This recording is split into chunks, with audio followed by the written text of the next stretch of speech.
The only thing, like when you commit that early, I played pretty much my whole high school career with like, that's Braxton Church. Yeah. Get that dude. Like, get that dude. I remember calling you and I'm like, dude, what are you doing? Brain power to like say, that's what I want to do. That's me. And it felt like home. It's just like, that's where I want to go.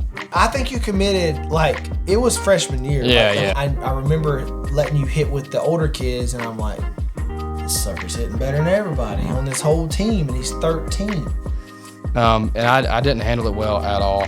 And truly and honestly, about quit playing baseball. Failure creeping in, the devil telling you, you can't do it. And he's like, you're not a quitter. You've never been a quitter. And like, don't be a quitter now. Everybody feels like, it's a weakness, to talk about, things that bother you.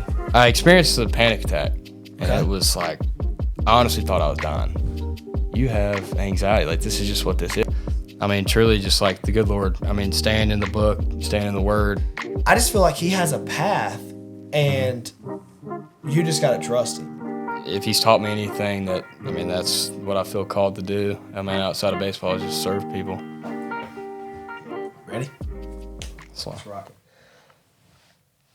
Welcome to the Doubted Podcast. I'm extremely excited to have one of my former players on here. He's 21 years old.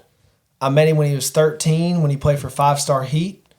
He has 2 siblings, a brother and a sister, obviously a mom and a dad.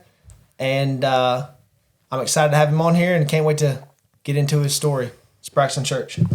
Thanks, Dustin. Thanks for having me. Just really appreciate the opportunity. Just let me talk a little bit, and excited to get into it. So, Braxton, I failed to say this in the intro, but you are a senior catcher at Appalachian State, and it's been a long journey, been ups and downs, and I think your story is a little different than everybody else. You were very gifted early in your career and committed early, but let's start, before we get into the juice, let's start of how everything started, and let me just hear your story. All right. So, like most, play ball. I grew up around the ball field. My older brother, he played ball. He's 5 or 6 years older than me. So, I was always getting dragged around the ballpark. Always trying to I'd always wear like the matching belt my brother was wearing on. So I always had like an orange or, whatever belt on. But yeah, I was always with my brother and my dad and just always getting toted around the ballpark, trying to be a bat boy, just trying to be around the big boys. So when did you start actually playing? I guess it would be rec ball up there. I guess you started with rec ball. Yeah, so I started playing t-ball when I was 4, and then a bunch of us from Wilkes went on down to Lenore and played in this. It's like a hybrid coach pitch. So if you missed a couple, they'd roll a tee out there. I did that when I think the fall when I was about 4 years old, and then played rec ball until I was about 8, and then all those same guys played with throughout my life. We played travel ball until we were about 12 years old. It was always a good time. So that's funny because we met, and I honestly can't remember. I should have called your dad. I can't remember how we met. I just know we had 5-Star Heat tryouts, and I don't know why you were there. I don't know if I physically called you. I think someone told me there's a good catcher in Wilkesboro, North Carolina. You probably need to reach out to him. And I'm like, I don't know who this kid is. So I think I called your dad, and you came to a workout at our facility. And I think I actually had you working out with our 17s or 18s. Does that sound about right? Yeah. I grew up with Corey Lackey, who was another 5-Star Heat guy. Yeah, and Corey's actually at Pfeiffer. He's a assistant coach or coaching now. Something that's awesome for Corey. Yeah, and Corey played 5 years there because of COVID. Yeah. So Corey, go ahead. So Corey, played with you and Tim, his daddy. Our group from Wilkes is kind of getting to the age where like everybody's going to go play whatever sport they were going to play, and I decided to stick with baseball, and we knew it kind of the showcase ball route had to be made, and just listening to Corey and Tim talk about how good Heat was, and just decided to go and see what it was all about. Yeah, I remember the first time you came, I had never seen you, and Little Beefheart. Yeah, you were teeny, dude. I was like, what? Now you were 13. Yeah. I give you that. But you were little, and I hadn't even seen you catch it. And I remember letting you hit with the older kids, and I'm like, this sucker's hitting better than everybody on this whole team, and he's 13. And I was jacked up, and I was like, I talked to your dad. I said, you know, we want him. We want him. And so that was kind of cool because, you know, great athletes are hard to come by. And you were obviously a lefty hitter, righty thrower. And that's a hard thing to find as well. And so that happened, and obviously you came and played for us. How did that affect? Obviously, you wanted to get into the travel ball world. You know, there was canes, dirt bags, all them different things at that time, and you could have went on any one of them. What actually made you want to come to us, and why? I think, just you hear so much good about it. I mean, I'm from North Wilkesboro, obviously. I'm not too far away, and you had all these guys from Wilkes playing, like Alex Ortiz, another guy. And just all of them just loved it. You know, they just always had great things to say. Never heard a negative thing about it. And it was almost like easy. Just like, let's go see what it's about. But I kind of knew like what I was going to do. Yeah. So you came and played. We played. Dude, you wasn't there flipping a year. Yeah. We had a good trail. We played some big tournaments. And I already made a lot of phone calls for you, a lot of videos. This is before we actually started Doubted or any social media. It was just the Heat social media, which got up to like 12,000 at that time, and it was a good social media. Didn't know what I was doing, but we did social media for you and posted it out, and I made a lot of phone calls because I was still like 26, 27 at that. I wasn't that old. I was young, just out of pro ball.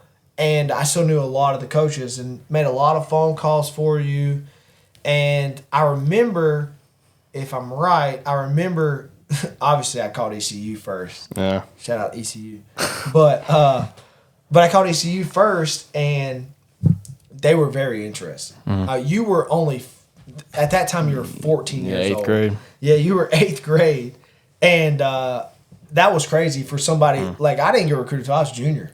I mean, and so that was crazy for me to even be promoting an 8th grader and this and that. But at the end of the day, obviously, you were good enough to be promoted at that age. You had already hit puberty and you were growing and had a really good arm. But so walk me through, like, once you started playing for us, because you committed at a very young age. And you had a lot of things on the table at that time. And just kind of walk me through that whole process right there. Yeah, so I guess probably played with the Heat for about a year.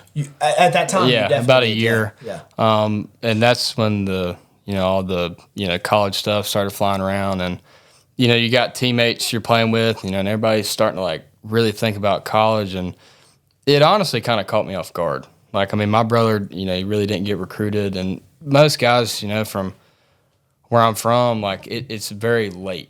And like, there's not like a whole lot of people that you can even like talk to about like recruiting. So I mean, honestly, I had no idea like what was even going on. But it kind of just caught me off guard. So going into catch you off guard, I know you had obviously ECU, you had some other teams that was like interested, but at the same time, dude, you're not even in your freshman year of high school yet, which is crazy to me.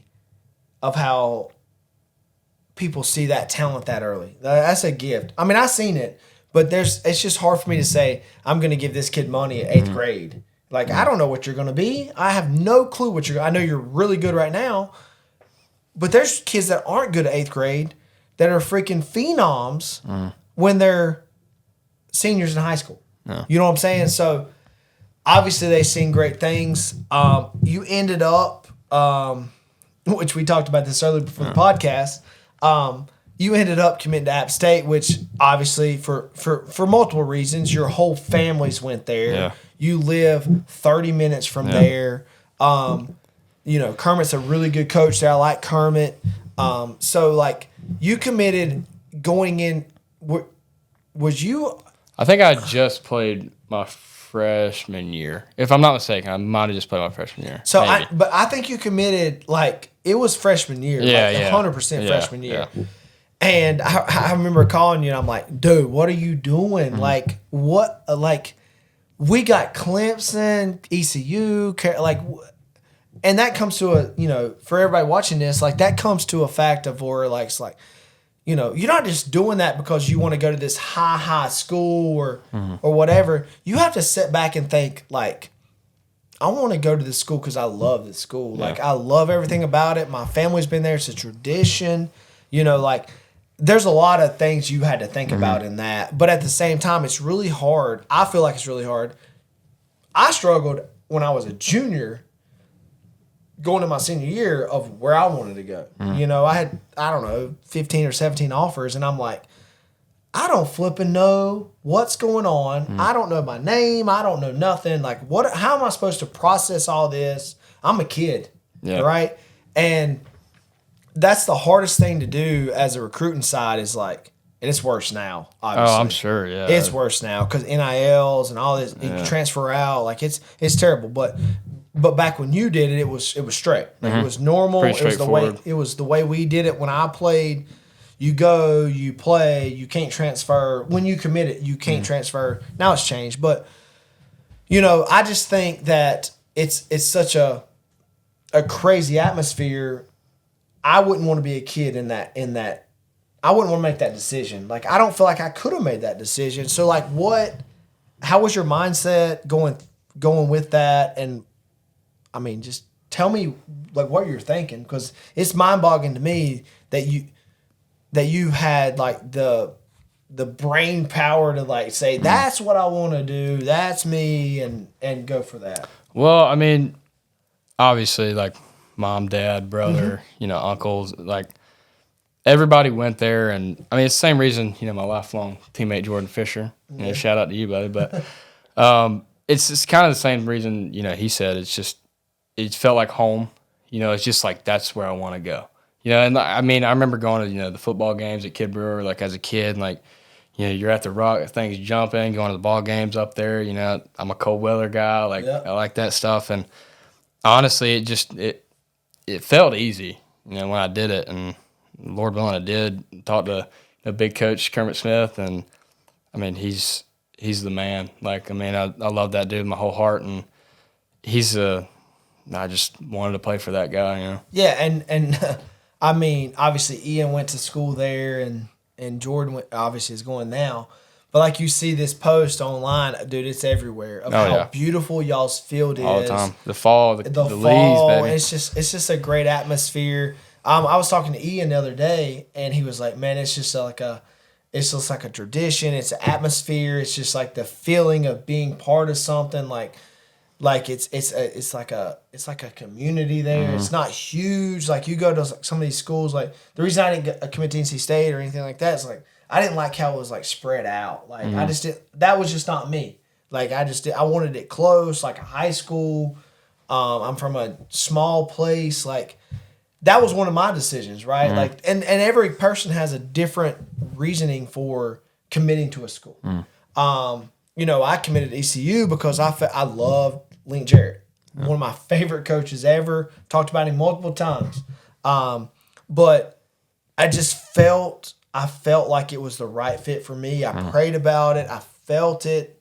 My dream school was Clemson. I had scholarship at Clemson. Some reason I just didn't do it. Right? There was multiple reasons, but, like, I just felt like this was the right decision for me, and that's hard for someone to be your age, or back when we were that age, to be able to even fathom that. And I think that's a good thing for kids watching, people coming up.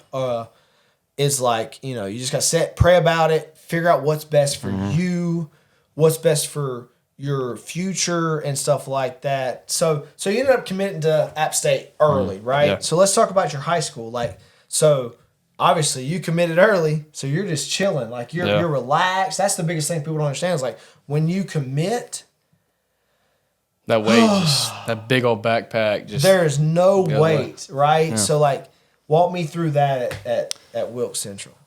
West West Wilkes, bro. I didn't want to say the wrong not thing. that one. West Wilkes but Central. No. West Wilkes. West Wilkes. West Wilkes. There's so many Wilkes. Black Hawks. Come on, dude. Come on. Yeah. But I mean, the only thing, like when you commit that early, I played pretty much my whole high school career with like, that's Braxton Church. Yeah. Get that dude, like, get that dude. And I mean, that honestly, I thought that was, a lot of fun. Like, when people know who you are, and obviously the social media stuff's still going, so you're all over that, and it's like you almost feel like the man, and you kind of get caught up in it, like in high school, because I mean, especially from my area, like the guys that get out are just, I mean, better, and you just feel like no one can touch you, and no one can get to you, and you're just the man, the big man on campus. And then, you go to college, and then everybody's like that, and then you're actually, down here again. But so your high school career, you had a good high school career. Yeah. I remember it. Followed you. Obviously, you played for me throughout that, and you played for South Carolina. And you had a good high school career. You caught really well every time. You also played some more positions. You could play more positions. Yeah. You were athletic. Most catchers you see, that's why I was so shocked when I met you, is like, obviously you're 13, but throughout your whole career, you're not that big, right? So like, it was just shocking because the persona of catching is like bigger, like average hitter, bigger, and just make sure you catch the ball. Yeah. Well, you were like a shortstop behind the plate, which is a coach's dream, right? So like, that was what got me all confused, was like, man, this kid could play shortstop for me right now. Like, I don't know if I want to keep him behind the plate. But then when I seen you, I'm like, I want to keep him behind the plate. So you committed. Your high school career was great, whatever. Then your senior year, you played football. Yeah. What in the world? Yeah, dude, that was awesome. Honestly. Because, I mean, I played a couple sports growing up. Like I wrestled and played basketball and did some stuff like that. But, I had so many buddies I grew up with, and, they all played football. And I actually went out. Our football team was never good. Like, we were like the 0-for school. Like, we never won games. Yeah. But, like, I just went out there. I'm like, I'm going to hang out with my buddies. I'm gonna just punt. Let's just have fun. Yeah, I'm going to punt. And then I ended up, like, I ran a 40 and, got clocked pretty well. And they're like, hey, man, you want to be a receiver? And I was like, Sure. And then a week later, like, you want to be a starting safety? And I was like, sure. And then it just turned around to like, hey, you just play. You're playing everywhere. I played almost every position, just didn't play on the line. So, yeah. All right, so you played football your senior year, had a good senior year, and then you go to college, right? So you get there your freshman year, and you're still jacked up. You're the best. You're the best. And I'm not saying this to like put you down in any way, shape, or form. I want people to know real life, like what happens. We all go through it. I went through it. Every college athlete's going through it. Unless you're like a first rounder that says no to $3 million and goes to college. Yeah. Like you're doing it. And because there's sophomore, junior, and seniors and red shirts, and you're going in at 18 or 19 years old playing against 23, 24-year-olds, and it's nerve-wracking. Oh yeah. And I'm just at the same time, it's like, how do you cope with going in with older kids? So you go to App State, you get there freshman year. Walk me through that. So I get there. Obviously, the freshman on campus, there are 3 other catchers, 1 sophomore, 1 true senior, and a 6-year guy. Okay. And, obviously coming from high school, you think you're the man. And I was still, honestly, like, very undersized for college baseball. You should be, because you committed at 14 years old. Yeah. You're like, I'm Kermit's dude. Yeah. I mean, I was committed, I think, I was close. I think I committed like a month or so after Hayden Cross did. Okay. A dude I played with for 2 years who was a true senior in a 5th year in the years that I played with him. And yeah, I came in pretty undersized still, about like $175, about 5'9". And when I was committed, I mean, it was almost just like me, like going to be the catcher there. And then they got, Jacob Whitley, a 6-year guy. And I just knew from then on, like, this is going to be an uphill battle, like all the way. And I didn't handle it well at all. You know, and most people can speak of this. You don't see a whole lot of failure, you know, like in high school, really. I mean, you might have a bad game here and there, but the next game, you know, you go 4 for 4. It's whatever. But like when you see all these guys and you're fighting for a starting job, and that's what college is. Everybody's fighting for a job any day, any second, like just trying to better the other guy. And I didn't handle it well at all. And truly and honestly, I about quit playing baseball. I was like, I don't love it anymore. Like, this is not fun. I don't enjoy it.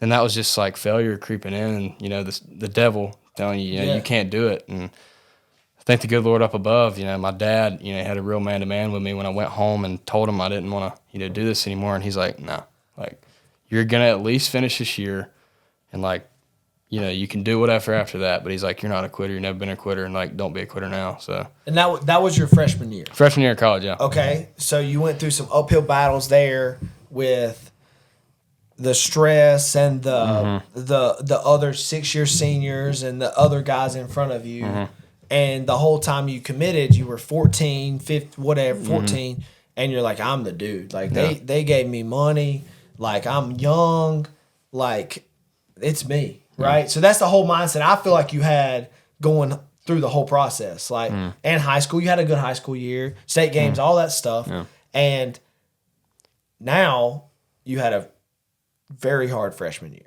Yeah, I mean, I got to play a little bit. You know, I probably got around like 50-some at bats, caught about 5 games. Did okay, you know, hit a couple home runs. You know, that felt good. That first one, it leaves the yard. And you feel like you're like in the clouds. It's awesome.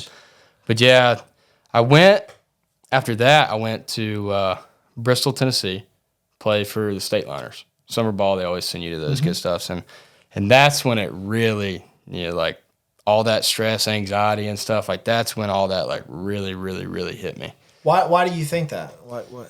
I don't know. I think I compartmentalize like everything. I mean, I know me and Fisher have had that conversation a ton of times, and you know, everybody feels like, you know, it's a weakness, you know, to talk about, you know, things that bothered you. Like no one wants to be that guy. It's like, man, like this is bothering me. Like, I mean, I know how hard it is, and I mean, every man does. I think that's what really, really got me, because I just didn't talk about it to nobody. I think that's a big thing that we want to get out, is like, if you have problems in any way, shape, or form, talk to somebody. Like, you're not less of a man because you talk to somebody. I mean, me and Ian have issues all the time. We talk to each other. Like, you got to have somebody to confide in, you know, other than the Lord as well. But like, you need to talk to somebody. Like, nobody, I would have never known that you went through that until you told me. Like, your mannerisms, like the way you go about your day, I would have never known. But when you tell somebody, they can help you through it in some way, shape, or form. So you go through your freshman year, you go to summer ball. It's a rough road. Yeah, right? and it was really like unexpected too, because I was playing really well. Like that's the thing that like really shook me, is like I was playing really, really well, and then like mentally just I couldn't do it. It was like weird. Mentally, when you say mentally couldn't do it, like what do you mean? Like, do you mean like you didn't want to be there? Did you mean like I was thinking about other things? Like hard to wake up in the morning, like, bro, I don't want to get out of this bed, because I experienced a panic attack, and it was like, I honestly thought I was dying. Like, I had no idea what was going on. I drove home, you know, back to Wilkes, got a doctor's appointment. I'm like, what is going on with me? And they're like, you have anxiety. Like, this is just what this is. And I'd never had it before. Yeah. And I mean, that's just what happens.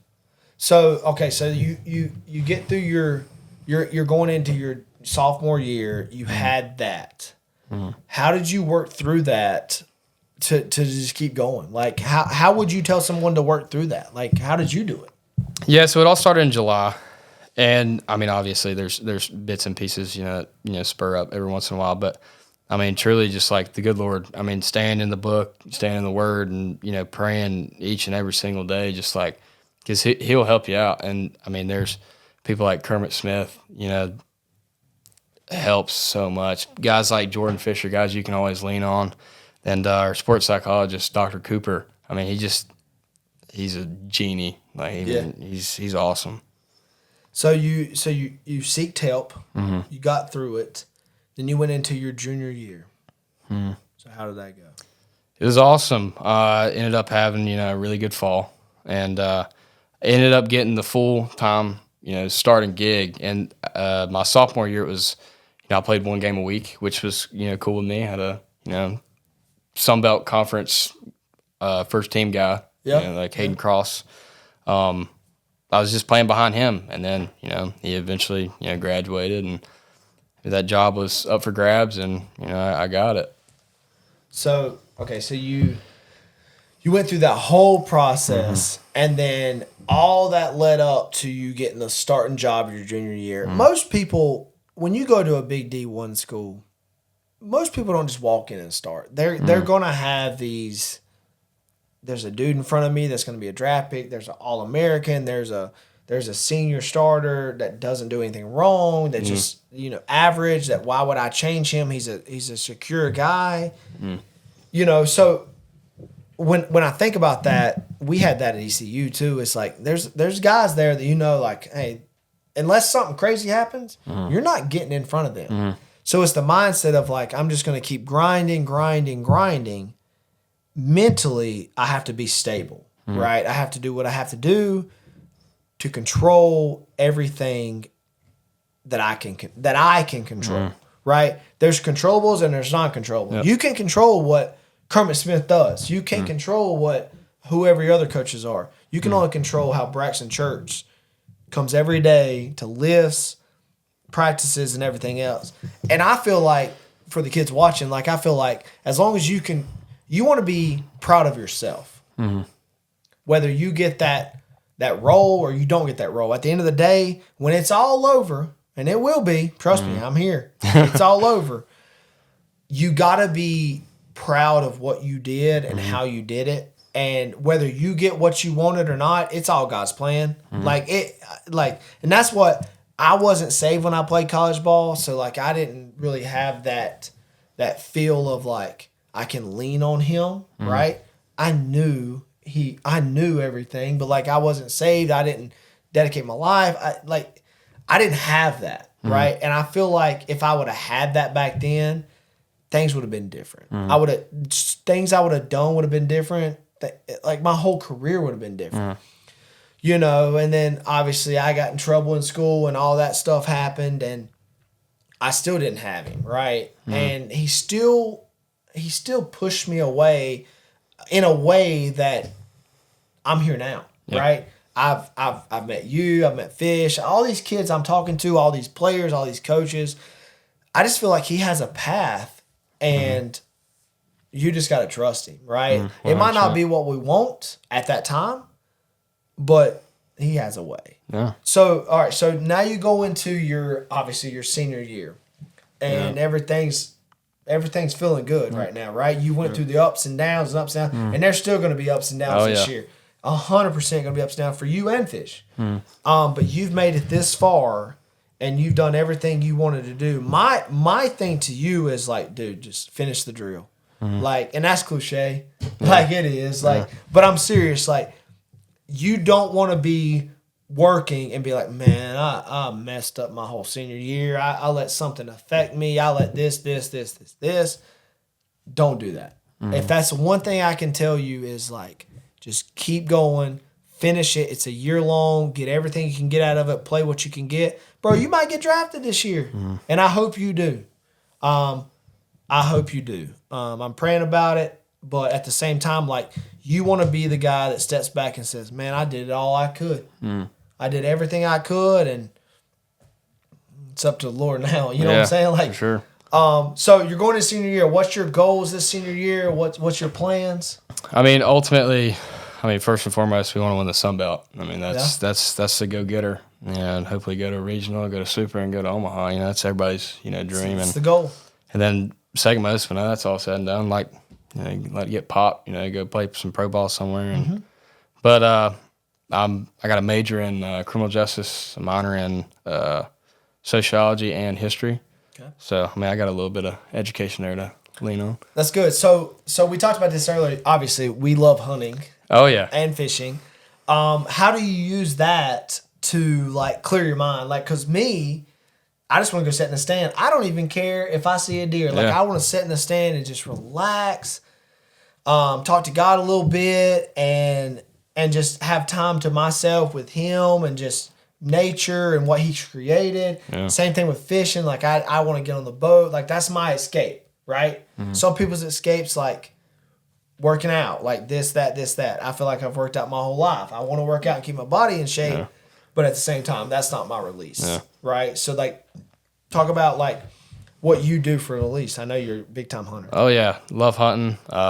Really big into waterfowl. I mean, that's probably the big one. I didn't really, get to deer hunt much in college. That one falls bad in the season. bad season.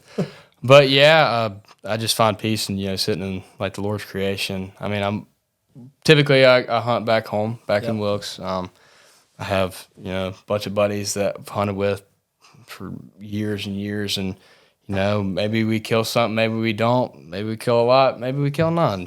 That's kind of how it goes down there. But we all just love to get out there, and they don't play ball anymore. They're all done. But they see stress in other ways of their life. I mean, I got a buddy about to graduate engineering from NC State, so he's looking for jobs and all that good stuff. And yeah, it's just our release, and it's it's good to finally get out there and have some peace. I love baseball, but it's good to get away from it sometimes. Oh, absolutely. You got to clear your mind in some way, and it's you're 20-some years old. What are you? 21 years old. Boy. Yeah, you're getting old. I know. Life's about to hit you, and I think knowing what you know now, going through the struggles you went through with ball, I think that's what I tell everybody. It's like, sports aren't only just to play ball. Like, I think it makes you more of a man. Oh, yeah, I think it makes you more of a father in the future, because you're going through, people that don't play sports and in that atmosphere don't understand the stress of it. And then when they get to the workforce, they don't know how to cope with it. Yeah. Because the workforce is the same way. Dog eat dog, man. Yeah. Like, it is what it is. And if you're not mentally prepared, that's why a lot of people, whenever I got out of ball, I didn't know what I wanted to do at the time. I really didn't, before I bought the Heat. Like, I was going to different drug sales reps, did different things, and all I heard was like they want former athletes because of their preparation, because of their mental side, because of their ups and downs. Like, I just feel like that's a huge thing that you've got, you and Fish and everybody that's went through that college atmosphere is like ups and downs, and that's something you don't get if you don't play sports. Yeah. And then you just get thrown into it. So, so what's your goals? After ball, obviously you hope you're going to get drafted, and we hope you do, and have a good senior season. We're going to come catch some games, but I mean, you said you got a degree in criminal justice. About to get a degree. Yeah, I got an internship. So what do you want to do with that? Law enforcement. There's I still throw military. Yeah. Up in the air. I've always, and you've heard it from Fish that Coach Smith, he's always big on serving people. Yeah. And I feel like if he's taught me anything, that's what I feel called to do. Outside of baseball, is just serve people. Awesome. Well, I appreciate you coming on board. Wish you nothing but the best. We'll be around, and if you need anything, and we'll tag his social medias below. Like I said, he's a good one to talk to about the mental side. He went through it. So obviously you'll respond to all the DMs and stuff like 100%. That. Anything he can help with, he'll help with. Message him. He's a good source of going through things that a lot of people don't go through, or they just don't want to talk about. Yeah. Right? And he'd be a good one to talk to help you through that in any way, shape, or form. Till next time. That was good. You bowl.